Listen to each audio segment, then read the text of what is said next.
Good morning, friends. Welcome to CEC live lecture series. And as you know, we have been conducting this series under the title World Literature, and we discuss texts from different languages, different countries, different regions, and find answers to questions that relate to the world as a whole. Of course, the world is constituted of different countries, and these countries, have their own way of life, their own thoughts, their own visions, which are all caught in literature. And when we read literatures from these different backgrounds, then we have a view of, an integrated view of what is happening around the world as a whole. So in this series, we have so far covered different countries already, and now in this month, we are covering the Middle East. And today's topic of discussion would be, on theatre in Palestine. And we have for this lecture Dr. Payal Nagpal, who teaches English literature in Janaki Devi Memorial College, Delhi University. Dr. Payal Nagpal is a theatre person apart from being a teacher, and she has this kind of expertise, and I'm sure that the lecture that she gives today will be of immense help for both scholars and even lay viewers. So before I request Dr. Payal Nagpal to give a lecture, let me make this announcement that the last 10 minutes of this lecture, starting from 10:50 to 11 o'clock, would be given to discussion with the viewers. If they have any question to ask, if they have to give an opinion on something that has been said, if they seek clarification, then Dr. Payal Nagpal would be glad to respond to all those things. So now the telephone number, the toll-free number for the discussion at the end of the lecture is 1-800-110-430. I repeat, 1-800-110-430. So now I request Dr. Payal Nagpal to give a lecture. Welcome, Dr. Nagpal, and please give your lecture. Thank you, Professor Prakash. Today's lecture, as mentioned, is going to be on theatre in Palestine. And before we actually discuss contemporary playwrights from Palestine, it's important to understand the very, very rich tradition of theatre in Palestine. And one of the ways in which this lecture will be very helpful is to understand that the different ways in which theatre existed and flourished in Palestine. So when Palestine was part of what was called the Ottoman Empire, it had a very, very rich tradition of storytelling, and all sorts of stories were told to entertain, to talk about adventure, to talk about, let's say, battles, voyages, love, passion, and so on. So these stories were very, very important, and right up to the 19th century, this is the primary form in which one can say the sense of theatre, really speaking, existed, and the storyteller was known as the Hakawati. So the Hakawati was a very important figure there, and from one space to the other, this rich tradition of storytelling existed. It of course reminds me of, for instance, the tradition of kissa, kahani, and storytelling and narration, even in the context of India. So we also have, for instance, songs, the musical instruments like the rababa that were used, and songs played on the musical instrument. They had what was called the puppet theatre. There were festivals, and all this became part of what we can call theatrical practices. So theatre, in the sense not only of our understanding generally goes to a stage space, the proscenium, and so on. But this is how theatrical experience in a very nebulous sort of manner existed in Palestine. If we also look at the tradition of English theatre, for instance, we know that religion had a lot to do there, and it emerged out of church practices and how plays were performed inside the church. We see something, and then of course the mystery morality plays moved out, and they also, once they moved out from these spaces and they moved out into the open public spaces, so to say, they acquired new forms. And when we look at the case of Palestine, we see something very similar that had happened here. And for instance, celebration of, it is a center in a sense of three different faiths that have a very, very strong connect there. So the celebration of, for instance, it could be the Prophet, participation in Jewish festivals. So all these things happened pretty much during the 19th century. They also had the tradition of what was called the Shete-al-Ajab, or the magic box, and where folk stories and in a sense the belief systems of a community, their practices, everything was narrated through this tradition of storytelling. Then there were these peasant dance styles such as the Nakba or the Zazzal, and Palestine was very, very, in a sense, can be understood, 19th century Palestine particularly, can be understood as a coming together of these different traditions, beliefs, practices, customs, and all expressed through this whole idea of the storytelling tradition. And as mentioned that, of course, in the case of England, it was much earlier, but one can pretty much see the parallel there. So if we look at the impact of the Western forms of theatre in Palestine, they begin somewhere around the mid-19th century. So alongside these indigenous storytelling traditions of the Hakavati or puppet theatre or the magic box, we also have the impact of the Western forms. And it's interesting to mark that as Hala Khamis Nasser points out in Palestinian Theatre, Trials and Tribulations, that there were a lot of schools in Palestine in this period, and these were financed in a sense by the French, the German, the British, Italians, Russians, and so on. So one can see that Palestine in a sense was also the prevalence and proliferation of schools meant that education was very, very important in Palestine.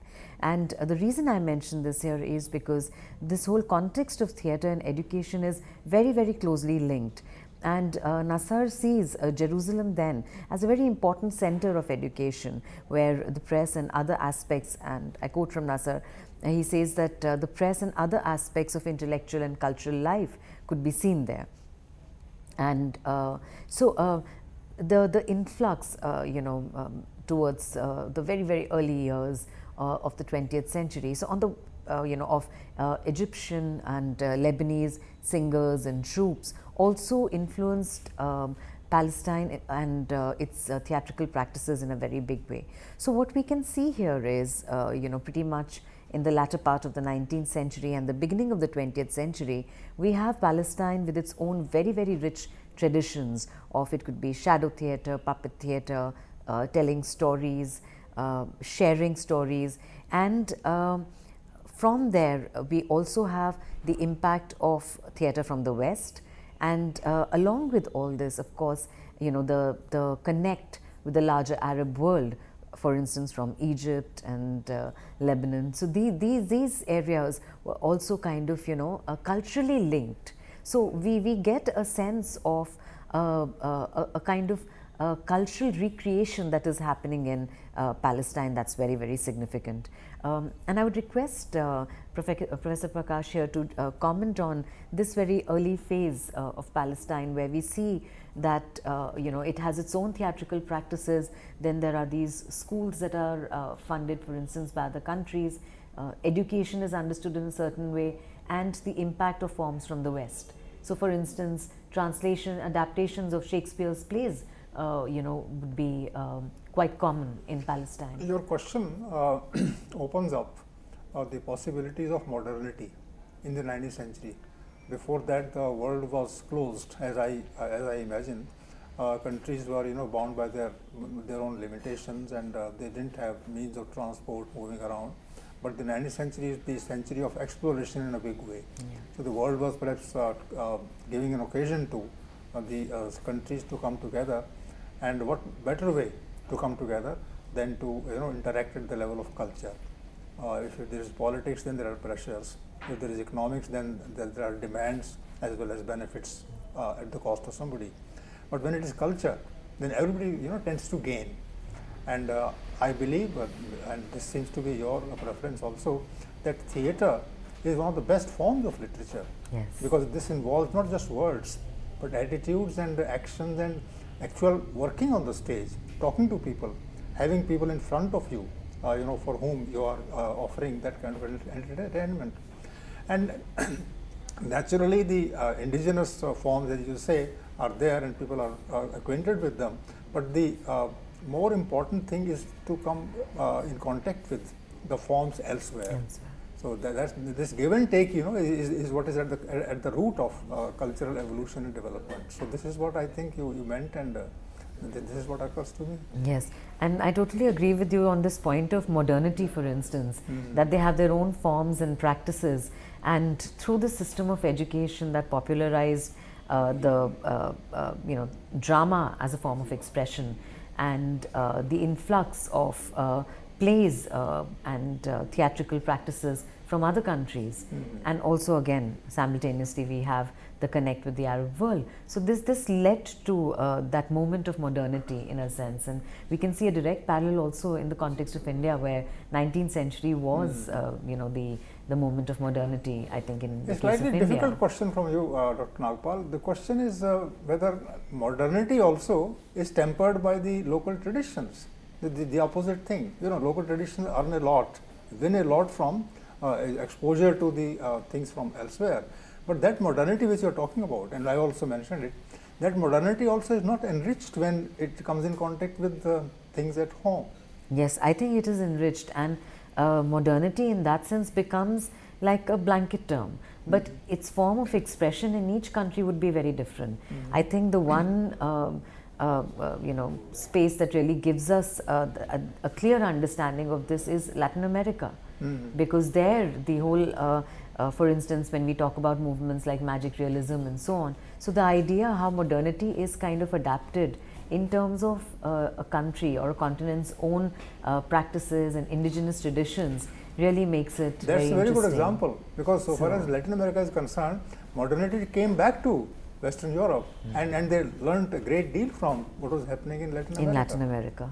So, something pretty much similar here in the case of Palestine, for instance, 19th century, and the whole idea of a confluence of it becomes a space, a center of learning, of cultural activities, and theatre continues to be a very, very strong form of expression in Palestine. So, if we look at, for instance, some of the performances. So we have dramatic performances that happen in, especially in the northern areas. We have Jerusalem. Hamlet was performed in Gaza in 1911. So we have the formation of the Arabic Society for Acting and Culture that began in 1920. There is also what is called an Organization of Art and Acting in 1928.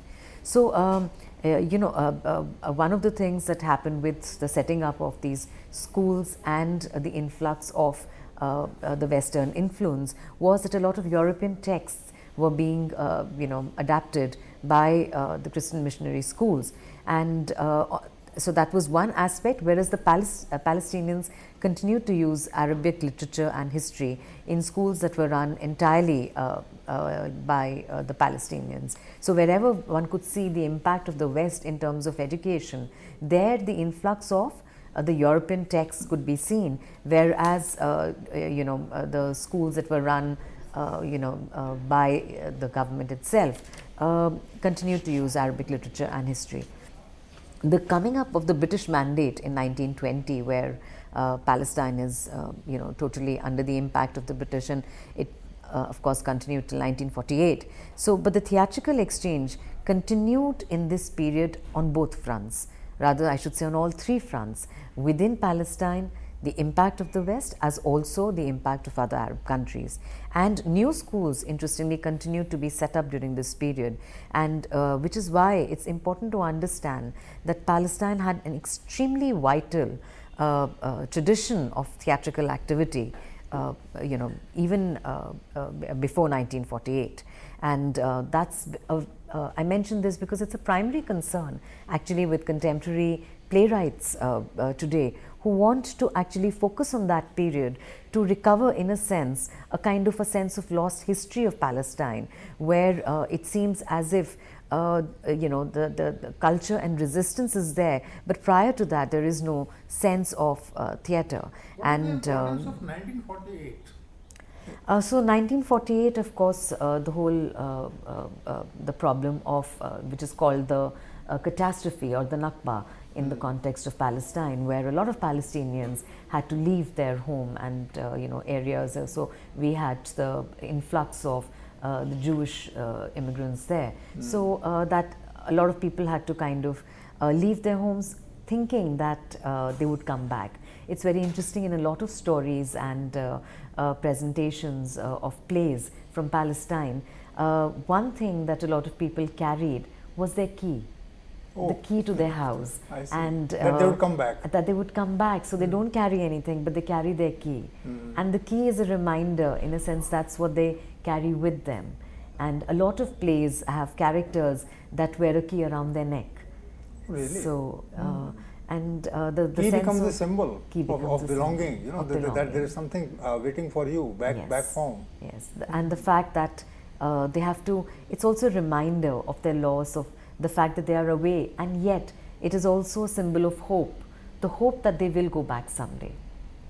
So these years the kind of trauma that the masses would have at that point of time borne. Yes. So these years become very important. For instance, 1920 and the setting up of the British Mandate, and then we have, of course, 1948. So British Mandate. Could you explain yes, this for so from the Ottoman Empire, the shift happens around 1918 when certain territories come under the British Mandate, and there are certain territories that do come under the French Mandate, but primarily the British Mandate. But it's interesting also to mark that during this period of the British Mandate, theatrical activity continues on all fronts. And for instance, 1936 is when radio broadcasting begins in Palestine, and it's these years again tell us about how theatre is then going to also take from these moments. So there are important names. In fact, there are many important names. But for instance, Nasri al-Jawzi is an important name and was one of the first ones to also write children's plays.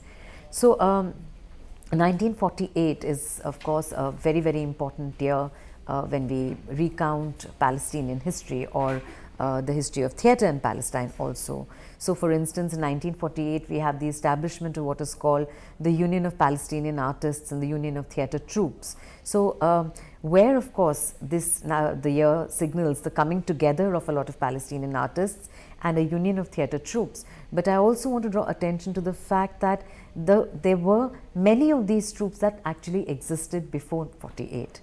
The fact that Palestine had a very, very rich tradition of theatre, of various forms of expression, storytelling being the primary one. So with the kind of displacement that happened when Palestinians had to leave their home, leave their spaces and move away from them, thinking that they are going to actually come back to it, the displacement, or what they call the Nakba, that happened in 1948. So one of the issues that would have concerned playwrights around that time was that of home. Identity would then be constructed in terms of home and displacement from home, a yearning for that space, the sense of loss, and all this is tied up with a very important factor, I think, that gives great impetus to theatre from Palestine, and that is hope. The hope that one day they are going to be back in their spaces, or one day, and the sense of peace and solitude is going to prevail. So important plays, for instance, in the 1950s that happen are plays by al-Jawzi, like The Evacuation Feast. We have in 1956 Al-Irani's The Flame. So, and in the 1950s sees the emergence of many new troupes.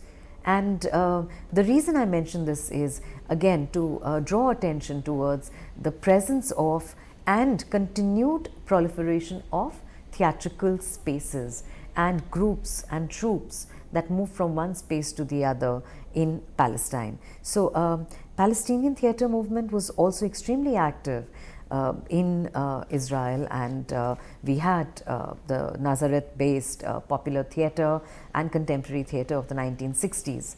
So theatrical activity was very, very prominent there as well. And tell us something about the activity in theatre in Israel.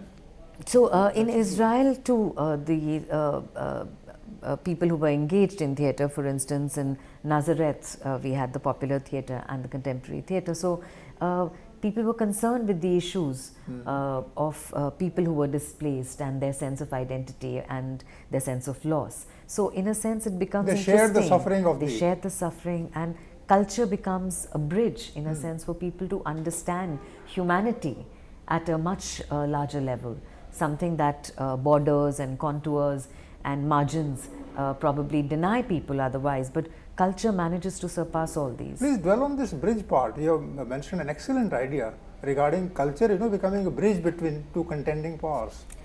Yes, we look at the sense that people who are in Israel are also able to empathize and understand the problems that the Palestinians face. And in fact, it's interesting that I'll be discussing this play by Ismail Khalidi called Tennis at Nablus, in which this idea is developed, and the whole notion that people are able to understand the plight of the Palestinians, and this surpasses boundaries. This surpasses any kind of imposition that is there on people on either side. And the parallel emotion in the Palestinian public for the other people? The Palestinian public needs to, in that sense, they reach out. They reach out because they are in a zone where they need to also kind of continue to recreate their history and bring their memories and their stories, their lives in their homes into the forefront. And this kind of exercise, especially when it takes on from playwrights in Israel, is something that allows us to understand how culture in that sense and theatre in that sense is extremely humane. Which means tensions divide, but culture unites. Culture unites. That's a good thing, yes. So in fact, if we move from the 50s and 60s, we see that there is the first Palestinian Theatre Festival actually happens in 1973 in Ramallah. And again, we have many theatre groups. We have the Kasbah Theatre in 1970. We have a Shock Theatre in 1984. There is an artistic workshop in 1986. Al-Kasbah Theatre in 1989. A very, very famous theatre group was the Al-Hakawati theatre group led by Francois Abu Salem, and the plays were directed by him, but the plays were written collectively. And these plays sensitized people in terms of what really speaking conflict meant, and how people also need to look at their own context. So theatre in Palestine continued to retain that very, very critical eye in terms of the problems that were there in Palestine and how they could actually reach out and express their problems to the rest of the world. So of course, again, we have the various uprisings that are markers in terms of Palestinian history, and there is a whole Oslo Agreement and the case of 1993, which for us is important because it is also the establishment of the Palestinian National Theatre. So we have the Palestinian National Theatre, the El Hakawati becomes the Palestinian National Theatre. We have the Ashtar Theatre in Jerusalem. There is the use of various forms of theatre now that happen. So for instance, the use of playback theatre, the use of forum theatre, and we would be going into some of these areas. And another very important theatre that is established is the Stone Theatre, that's established in 1993 by Arna Meir Khamis, and whose son Giuliano Meir Khamis was associated with the establishment of the Freedom Theatre. And it's only after the brutal murder and killing of Giuliano Meir Khamis, but the Freedom Theatre continues to struggle and express the contradictions that are there in terms of the existence and survival and the cultural experience of the Palestinian people. Viewers, Dr. Nakba in the first part of the lecture has given significant details about the Palestinian theatre, Palestinian cultural life, and the kind of dissensions under which, cultural give and take, theatre activity becomes kind of a bridge. And after coming in and becoming active of so many theatre groups towards the end of the lecture, she was talking about it. We will take on these aspects plus the representation of situations in theatre in the second part of the lecture. Till then, please wait. Thank you.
Welcome back, viewers, to the second part of the lecture.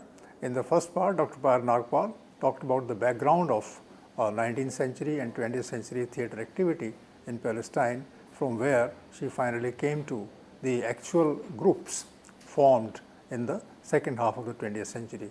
And that takes us to the present period, and theatre activity now can be discussed in the form of dramas, in the form of plays, in the form of interchange, and the cultural atmosphere as a whole. So I request Dr. Nakba to resume. Please do. So having been well acquainted now with the fact that the whole idea of a theatrical experience was extremely rich in Palestine and already existed. So you had numerous troupes, numerous theatre groups that came up. You have the sense of theatre festivals that happen. I would now be looking at contemporary plays from Palestine. So for instance, there is a collection of plays called Inside Outside, 6 plays from Palestine and the diaspora, edited by Naomi Wallace and Ismail Khalidi. In this, we have a play by Ismail Khalidi that's titled Tennis in Nablus. Nablus is the name of a place. Tennis in Nablus, a tragic political comedy in 2 acts.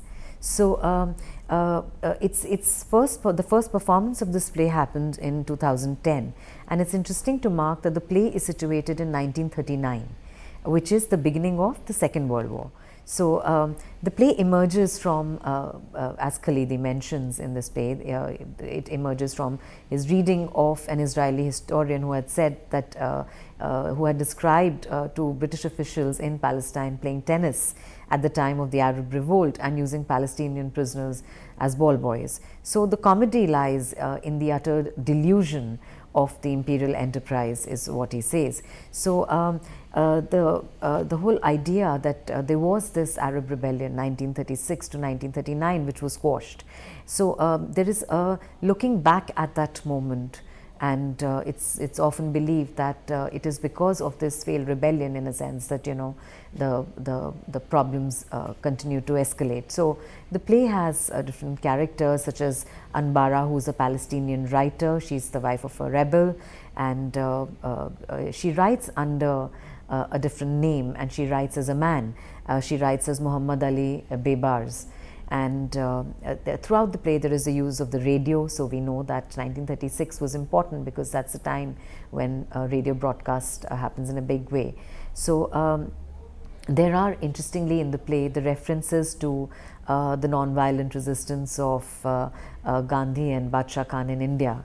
And so we see that there is this yearning to learn from this whole idea of a non-violent movement that happens in India.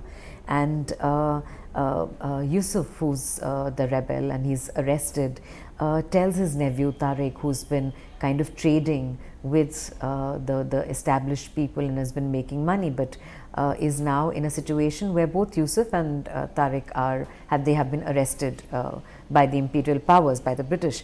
And Yusuf tells Tariq that, see what they have turned you into, a monkey, because the tennis game, in one particular scene, the tennis game is on, and the two people are tied by chains, and they are constantly, Tariq is trying to please them by picking up those tennis balls, and Yusuf in just one statement expresses the plight of what is happening to these people who are kind of bound down. So Anbara, in of course her writings as Muhammad Ali Bebar's, talks about the plight of the Palestinian woman. So we see that of course the play is also, in a sense, it's a tragipolitic comedy. So tragedy, because at the end even there is a moment when Anbara gives a lot of money to these two people who manage the prison, and says, in fact one is an Indian, Rabbi, so gives the money so that Yusuf can be allowed to escape from the prison.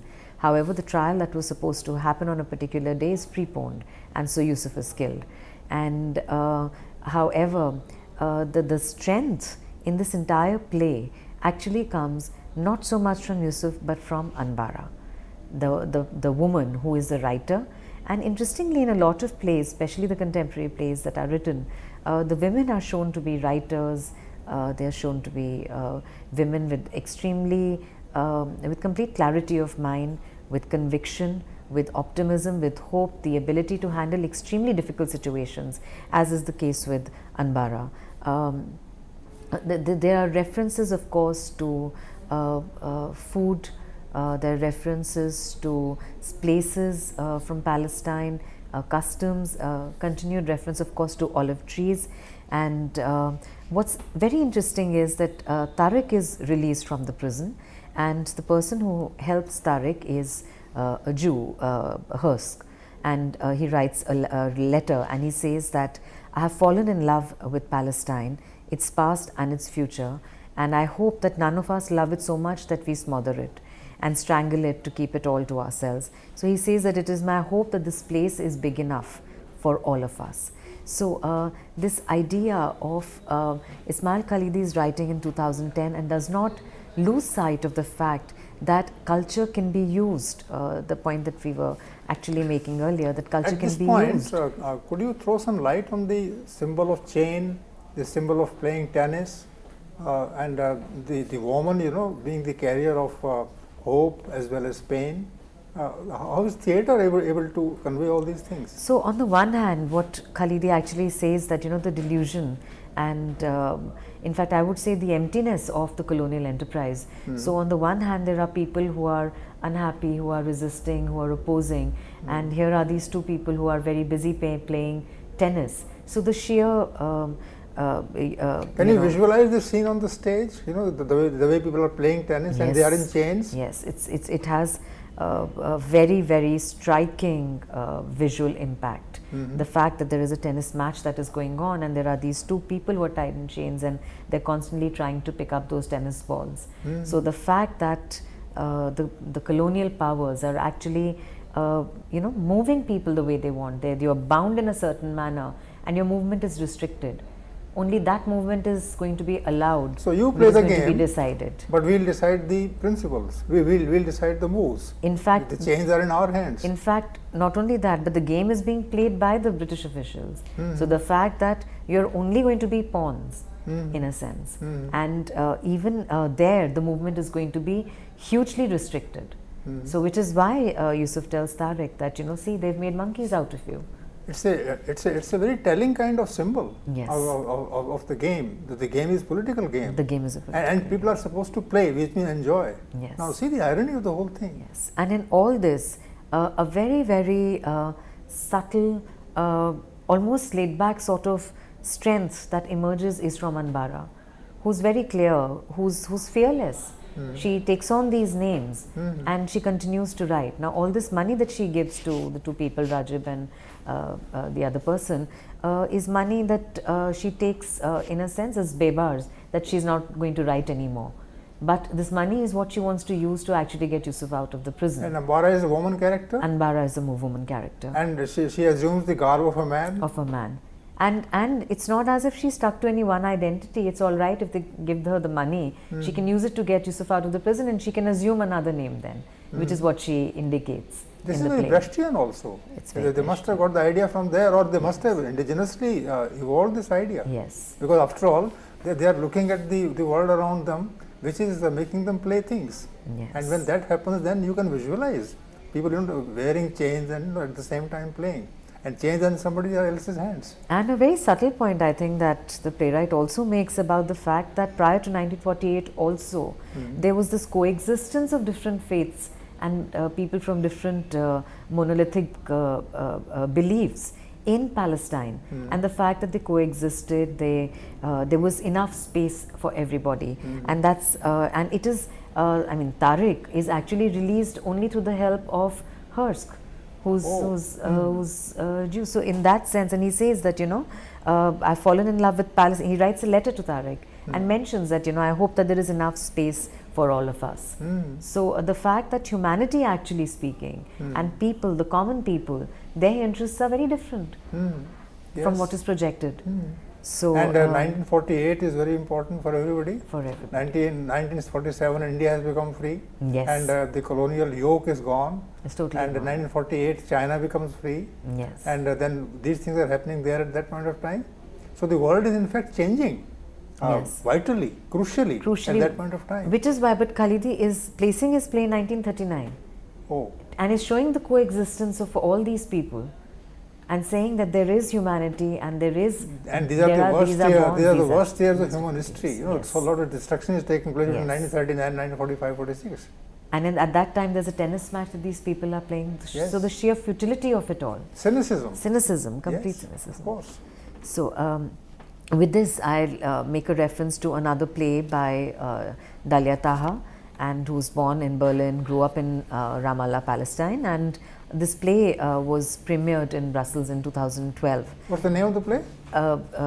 This is a place called Cafe or Made in China, and Taha sees theatre as an explosion of possibilities, and says that theatre is a permanent demonstration, in a sense, of the limits of power, and theatre ridicules power. So we can see that there is this complete burst of theatrical activity that is happening at the present moment, and one needs to actually pay attention to this. So she presents in Cafe is actually the headdress that is worn by the Arab men, and in using a kind of, to my mind at least, a kind of Beckettian tradition, she presents different vignettes. So for instance, there is the vignette, there is a conversation, a very crisp one-line conversation that runs into a series of, let's say, 4 or 5 pages that happens between the father and mother who are talking about the child.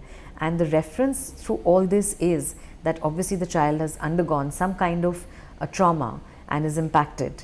There is a reference at the end of that particular vignette to buy our little boy mangoes. The second vignette is, for instance, between she and he. So there are no names, but for instance, woman and man, she and he, woman 1, woman 2. So we see a different, a kind of Brechtian technique that is being used here, and through that, coupled with a kind of very crisp, absurd sort of tradition, there is this reference to, at times, an exploded eye, a brown eye, the traumas of war, the traumas of conflict are brought forth. How do they gel, these different pictures that you are referring to? They are so different that they have their own specificities. So they have their own specificities, but the concern remains the identity of the Palestinian people.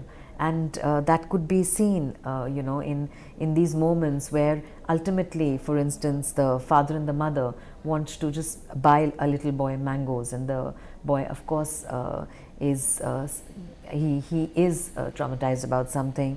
How she and he continue to refer to, let's say, an exploded eye. There is a woman 1 and a woman 2, and they're recording stories about blankets, carpets, pillows, and along with that, dead children who've not been buried. So I think this the connecting factor between a lot of these vignettes is the immediate context and the plight of the people. And please comment on this names of characters as Woman 1 and Woman 2. So this, of course, comes from the whole epic theatre Brechtian style, where it stresses on a kind of something that is, I wouldn't use the term universal in the sense of the world picture, but is something that pertains to the Palestinian context and can be extended beyond that also to zones of war, to zones of conflict, where people are losing their lives, are dismembered, and so on. So similarly, another play from this anthology, and I'll make a very brief point about it, is there's this play called Territories by Betty Shamir, and she's of Palestinian descent, but is an American otherwise. So the legend of, she picks on the legend of the battle between Saladin and Richard the Lionhearted, who was involved in the Crusades. And we had Reginald, she hits upon this character called the Reginald of Chatillon, and his role in the war.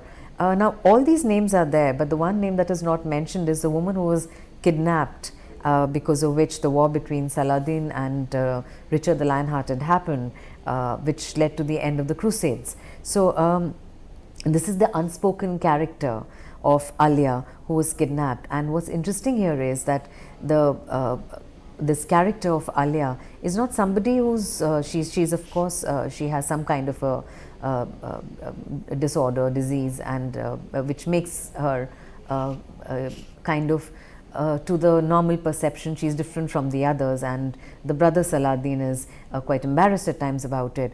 But she is the one who actually manipulates everything. And at the end of the play, we see that it's Alia who's actually speaking, pulling the strings, her desire to actually go to Mecca in the course of the journey, how she's kidnapped, and how she actually deals with Reginald. And the kind of power that Reginald wields is a power that she matches up to with great ease. In fact, Reginald kind of, in a sense, matches up to the power that she displays in her conversational skills, in the way she's able to politic. And of course, the final war, because Saladin, who's been reticent about it, but it is an impending war. He needs to retaliate, he needs to respond. So it's in a sense, it draws attention to the fact how women are missing from a lot of these stories and pieces, that are historical accounts or are myths. So Shamir's concern is to kind of retrieve these areas and to put women back. So theatre to talk about, if we do this brief survey of these plays, and of course there are plays by the Freedom Theatre, and Freedom Theatre of course visited India just about 2 years back, and they had also performed with the Jannat-e Manch, and their productions of course talked about the sense of loss. In fact, I happened to watch one of their plays in which this whole idea, how they carry just one trunk, and in that the most important aspect is the key, and how they continue to, the women especially continue to wear the key, or their love for the olive trees, and how they will not let the olive trees be cut. So some very basic. I read your piece on the production of this particular drama group. So can you say something more about it for the benefit of the viewers here? Yes. They came to Delhi. Yes. And they presented a play. Yes. So please talk about that. So they came to Delhi, and it started with a talk that they had given at the Mayday Cafe, and then there was this collaborative play that they did with the Jannat-e Manch, and it was performed at the Mayday Cafe, and they toured all over India. They went to different places. So in this play, this idea of the sense of loss, and how theatre is used to tell these stories, the stories about people who want to go back to their spaces and how they are living their life now away from it. So telling of stories, and this whole notion of, in fact, sharing stories and seeing these stories being performed is very, very important, because this is what we also call playback theatre in that sense, the idea that we tell stories and we see them being performed. So theatre also to cope with loss. For instance, people You tell the story on the stage and then you perform it. Yes, or you also tell the story during workshops where you share your stories, and then these stories become pieces in a play that are performed, are put up. And also the sense that it's a process also, I see it as a process of healing. This process of sharing is also a process of healing, of coming to terms with a very, very difficult environment. For instance, one of the things I still remember they mentioned in their lecture about the fact that in a certain workshop, you see certain faces that might not be present next time. I mean, the case of Giuliano Camus was the same. So, but as he said, the show must go on. The fact that you continue to use theatre to then come up with more stories, and these stories keep adding up. In Delhi, which language were they using? So they were using their own language, and because they were collaborating with actors from Jannat Manch who were kind of also speaking in Hindi and explaining that context. But it's a marvel to see that some of the songs they sung, when one looked at the context, it was very easy to understand. Maybe not the exact words that they were using, but the context is something that one could understand. So there were movements of the actors, and there were songs, and there was another group which were performing in Hindi, and all these things came together as a drama performance. Yes. And this at the center were the Palestinian group. Yes. I see. This is interesting. So, yeah, and this really it was very, very heartening to see theatre in this sense as a collaborative. Of course, it was done totally in the Brechtian style. So theatre as a collaborative effort, and how this sharing of stories then crossed all boundaries, and from Palestine to India. So we kind of share their stories and listen to their stories and translate them into performance. The stories themselves are vignettes, as you say. Yes. Because they are taken, lifted from somewhere, then they are presented here, and everybody learns something from them. So so we see that theatre from Palestine, the present moment, tries to recover these histories, testimonies, stories, fictions, fantasies. The list can go on. So, and these will of course be about both in a sense of a loss, an assertion of identity. So this and which is why I said that one thing that really speaking drives theatre in Palestine today is this sense of hope. And that is what gives its strength. So I also want to kind of something really struck me while one was looking at a lot of these plays from Palestine, is a playwright from Iran called Muhammad Yagoubi, and who wrote a play called A Moment of Silence. Now this is also a play of 2016. As we can see that these are all broadly plays written somewhere around 2006 onwards, and for instance Inside Outside is a collection that's recent, and we have Yagoubi's A Moment of Silence that goes back in time. It's a play that is written, performed in 2016, but it goes back to the moment of the Cultural Revolution, and it talks about the story of these three sisters, Shiva, Shaida and Shireen. And Shiva, who slept during the years of the revolution, she's woken up after 3 years. And when she gets up after 3 years, she sees how the world has changed totally. So the old relations do not stand, because she later finds out how the husband has actually married her older sister Shaida. And but more importantly, the fact that the lived life and the lived experience is totally different now. The fact that the men themselves says, Sohrab says that what do you remember? He says, I remember the fact that most women used to go out without a headscarf, and now he says it took me a while to recognize my own mother, because she was now following all the rules and regulations and customs. Jimmy also recalls, another character, how all the singers and performers, they all left. So again, like we have in the case of Palestine, this going back to create a sense of history, we also see in the case of Muhammad Yagoubi and the play A Moment of Silence is going back to kind of talk about that moment in which things changed, and to talk about it to give it that sense of historicity, and the fact that it relates to the present moment in a very big way. So we also have, for instance, we have Anbara, we have a character called Hasti here, who is a writer, and she's married to Sohrab, who's the director. So is this the play that Hasti has written, the play where we have Shiva, Shaida and Shireen, or is it happening for real? So that's one, the fact that Shiva sleeps and then she gets up after 3 years, and the possibility is she might sleep again and not get up. So the play that Hasti is writing is Goodbye, I Don't Know Till When. So she also, at the end of the play, because she's under a lot of threat as a writer, so she records her testament and says that, and I quote from the play, last week 2 writers were killed, and they were among the 134 writers who signed the letter on freedom of expression. She says that, I don't want to be a hero, I love my country, there are so many things I still want to do, I want to feel safe. So she records all this, and then she says, but this should be deleted. And this is deleted. She says, Sohrab asks her, but why do you want this to be deleted? She says, as she does not want them to see her frightened. So, at the end of the play, however, there are these instructions that a moment's silence needs to be observed, as the writer has indeed been killed.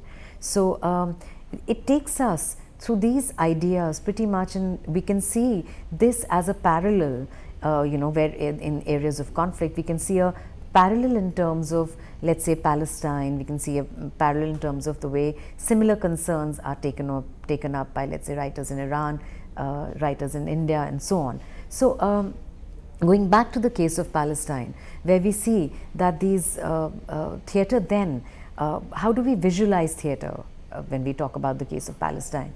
We see theatre in terms of not only recovering histories, but also recounting stories, telling stories, sharing stories, which takes us back to the original tradition, in a sense, that is indigenous to Palestine, which is of the storytelling tradition. And theatre then becomes an expression, in a sense, of healing, of reaching out, and that is the kind of strength that theatre, really speaking, actually engages. at this stage, you are now concluding the lecture, but I believe that this question could still be elaborated a bit. There is something that you have as an experience in society at a time, and that experience then is being recreated through details from history. So in a way, you use the word recreating history. So when you recreate 1930s, for instance, today, then in a way you are living that history now. So there are 2 histories you are living, the one that is there and the one that you are making yourself. Yes. So it becomes further richer. Would you agree with this? Yes, I totally agree. It certainly becomes richer, which is why actually I was struck by Yagubi's play, and I brought that in, because the whole idea again that he too is looking at 2016 and going back to 1977 and 1980. And in Palestine, this is the playwrights continue to do this. For instance, there is a playwright who's actually looked at the works of an established cartoonist, and there's a play that's emerged out of it. Which means when you live, then you don't have a perspective. But when you recreate from history, then you are able to have a perspective on things. And that perspective, in fact, guides you to have a direction. This direction perhaps comes from recreating history, representing history. And also the sense that if we look at a kind of the spatial displacement of the Palestinian people and the sense of loss or their identity, the fact that these, when they remember this process of memory that kind of makes them relive their moments, also restores a sense of identity to them. So it's hugely healing in that sense. And it's different from the novel, it's different from poetry, because you are in a way making things coexist with one another, and language is one part, the other part is performance, where human beings come before you as human figures and they talk to you in flesh and blood. So drama, theatre, and that coming from these different regions and using the literary language to communicate an idea, this is a different experience. Yes, and I think especially the case of the Freedom Theatre in this sense and their collaborative project here really gives us a kind of first-hand experience of what theatrical activity would really speaking be like for these people there. Would you conclude with 2 or 3 sentences? So this is the end of the lecture. Yes. With a discussion of some of the plays from Palestine and the very, very rich cultural, theatrical, performance-based tradition that is there in Palestine, we understand how identity is being continually negotiated and recreated through theatre and theatrical practices that are constantly improvised, whether it is through forum theatre, whether it is through playback theatre, improvisational theatre. So the process of constantly keeping people in mind to whom they are telling their stories. These are people from Palestine, these could be people from India, these could be from people in America, all over the world. So this process of sharing stories is very, very significant, and theatre in that sense allows us to deal with some very, very significant issues that are disturbing, but at the same time they allow a kind of process of recovery. So we see theatre also in terms of this process of recovery. Thank you, Dr. Payal Nagpal, for this lecture, which has comprehensively covered the aspect of culture which is called theatre in a particular country, and this expands further into a kind of experience that connects the world with countries with one another. So viewers, I hope you liked the lecture, and there will be other discussions later on, but so far as today is concerned, thank you, Dr. Payal Nagpal, and thanks viewers.